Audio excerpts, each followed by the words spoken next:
السلام عليكم ورحمة الله وبركاته. بسم الله الحمد لله والصلاة والسلام على رسول الله. അൽഹംദുലില്ലാഹ്, അള്ളാഹുവിൻ്റെ അനുഗ്രഹത്താൽ സൂറത്തുൽ ബലദ് നമ്മൾ പൂർത്തീകരിച്ചു. ഇനി നമ്മൾ സൂറത്തു ഷംസ് പഠിക്കാൻ വേണ്ടി പോവുകയാണ്. അള്ളാഹു സുബ്ഹാനഹു വ തആല നമ്മുടെ ഈ പഠനം എളുപ്പമാക്കി തരട്ടെ.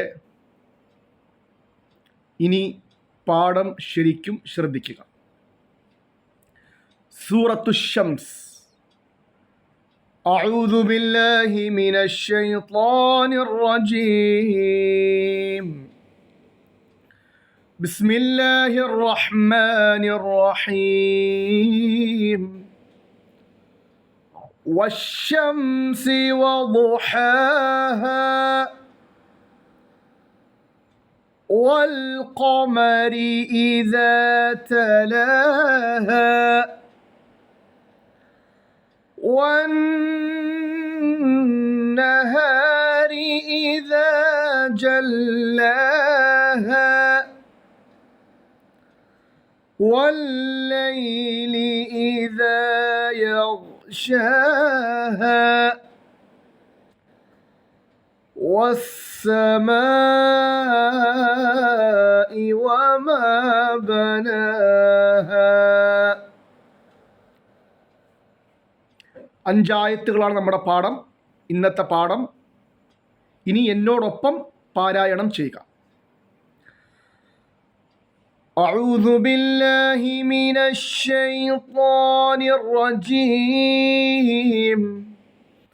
بسم الله الرحمن الرحيم.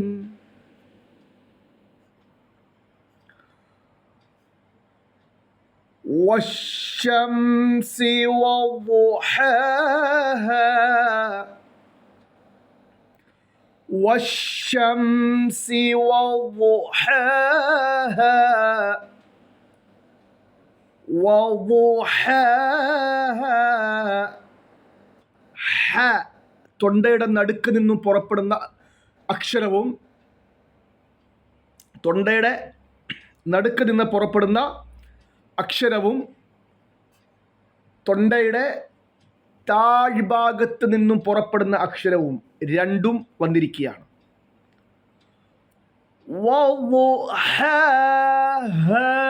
അത് പ്രത്യേകം ശ്രദ്ധിക്കണം, തെറ്റാനുള്ള സാധ്യത അവിടെയുണ്ട്. ശ്രദ്ധിച്ചില്ലെങ്കിൽ വദുഹാഹ അതില്ലെങ്കിൽ വദുഹാഹ എന്നൊക്കെ ഓതിപ്പോകും. അല്ല, ഒരെണ്ണം ഹായാണ്, രണ്ടാമത്തത് ഹാ ആണ്. വാദ് എന്ന അക്ഷരമാണ്. വാദ് നാവിൻ്റെ ഈ ഒരു ഭാഗം അണപ്പല്ലിൻ്റെ ഭാഗത്ത് ചേർത്ത് കൊണ്ടാണ് വാദ് എന്ന അക്ഷരം പുറപ്പെടുന്നത്.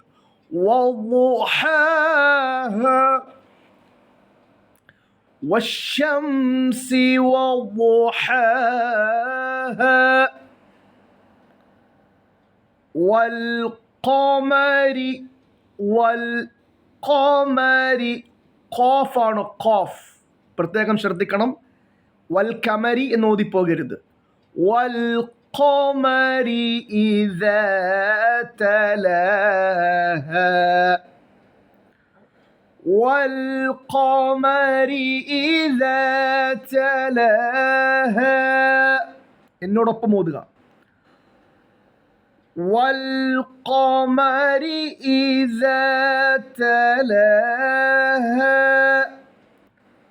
والقمر إذا تلاها والنهار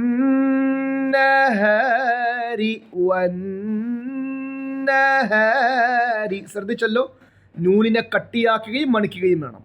والنهار إذا جلاها ജല്ല ലാമിനെ കട്ടിയാക്കുക, മണിക്കരുത്. ജല്ല എന്നോതരുത്. جلاها والنهار إذا جلاها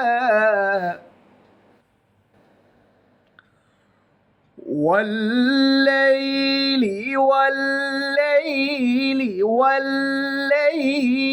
ലാമിനെ മണിക്കരുത്, കട്ടിയാക്കുക.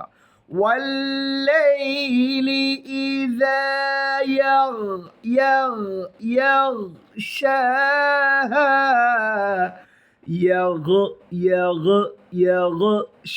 എന്നോതരുത്. يغشاها والليل إذا يغشاها والليل إذا يغشاها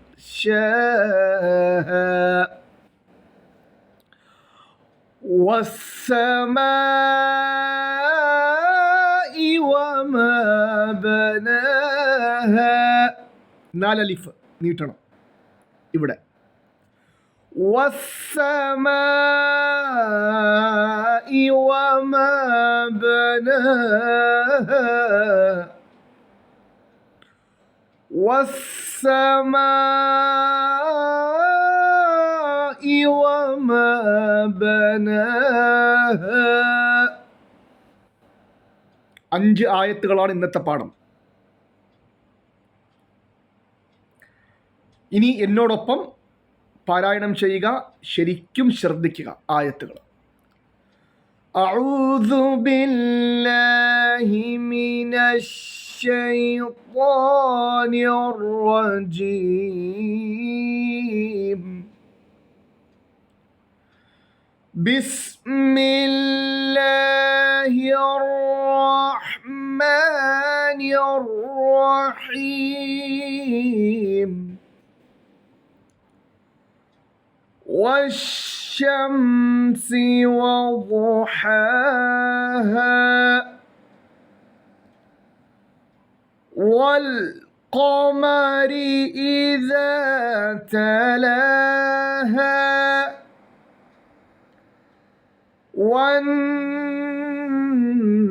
والنهار إذا جلاها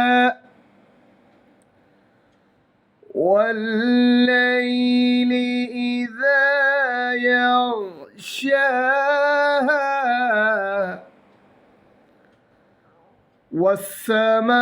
والسماء وما بناها. ഇനി ആയത്തുകൾ ചേർത്ത് ഓതുകയും ചെയ്യാം. എങ്ങനെ? ശ്രദ്ധിക്കുക. أعوذ بالله من الشيطان الرجيم. بسم الله الرحمن الرحيم. والشمس وضحاها والقمر إذا تلاها والشمس وضحاها والقمر إذا تلاها والنهار إذا جلاها والليل إذا يغشاها والسماء وما بناها. ഇപ്രകാരം അല്ലാഹു നല്ല രീതിയിൽ പഠിക്കാൻ അല്ലാഹു തൗഫീഖ് നൽകുമാറാകട്ടെ. ആമീൻ. വിശുദ്ധമായ ഖുർആൻ അല്ലാഹുവിൻ്റെ കലാമാണ്. സുന്ദരമായ മനോഹരമായ ഈണത്തിൽ തജ്വീദോടുകൂടി നമ്മൾ ഈ ഖുർആൻ ഓതുകയാണെങ്കിൽ തീർച്ചയായിട്ടും അള്ളാഹുവിൻ്റെ മലക്കുകൾ നമ്മുടെ പാരായണം കേട്ട് അവർ ആഹ്ലാദിക്കുന്നതാണ്. അള്ളാഹു അവൻ്റെ കലാം നമ്മളിൽ നിന്നും കേട്ട് അള്ളാഹു സന്തോഷിക്കുന്നതാണ്. വിശുദ്ധ ഖുർആൻ പാരായണം ചെയ്യുന്ന സമയത്ത്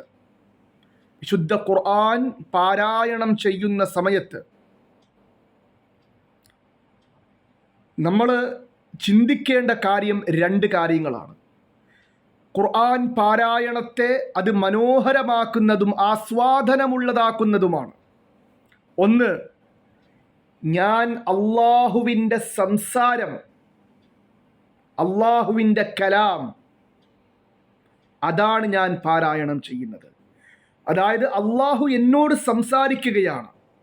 ഖുർആൻ ഓതുന്ന സമയത്ത് നമുക്ക് ചിന്തയുണ്ടായിരിക്കണം, അള്ളാഹു എന്നോട് സംസാരിക്കുകയാണ്. 2, ഞാൻ ഓതുന്ന ഈ ആയത്തുകൾ എൻ്റെ ഹബീബ് മുഹമ്മദ് മുസ്തഫ സല്ലല്ലാഹു അലൈഹി വസല്ലം ഓതിയ ആയത്തുകളാണ്. ഏതൊരു ആയത്താണോ ഞാൻ പാരായണം ചെയ്യുന്നത്, ഏതൊരു അക്ഷരമാണോ എൻ്റെ നാവിൽ നിന്ന് പുറപ്പെടുന്നത്, ആ ഓരോ അക്ഷരവും ആ ഓരോ ആയത്തും എൻ്റെ ഹബീബ് ഓതിയതാണ്. ഒന്ന് ഓർത്ത് നോക്കിക്കേ, നബി സല്ലല്ലാഹു അലൈഹി വസല്ലമയുടെ വിശുദ്ധമായ പരിശുദ്ധമായ ആ നാവിൽ നിന്ന് പുറപ്പെട്ട ആ വചനങ്ങൾ, ആ വാക്കുകളാണ് നമ്മുടെ നാവിൽ നിന്ന് പുറപ്പെടുന്നത്. അല്ലാഹു അക്ബർ. എത്ര മനോഹരമായിരിക്കും ആ ഒരു പാരായണം, അതിൻ്റെ ആസ്വാദനം. അള്ളാഹു നമുക്ക് കാര്യങ്ങൾ മനസ്സിലാക്കാൻ അള്ളാഹു തൗഫീഖ് നൽകട്ടെ. അസ്സലാമു അലൈക്കും വറഹ്മത്തുള്ളാഹി വബറകാതുഹു.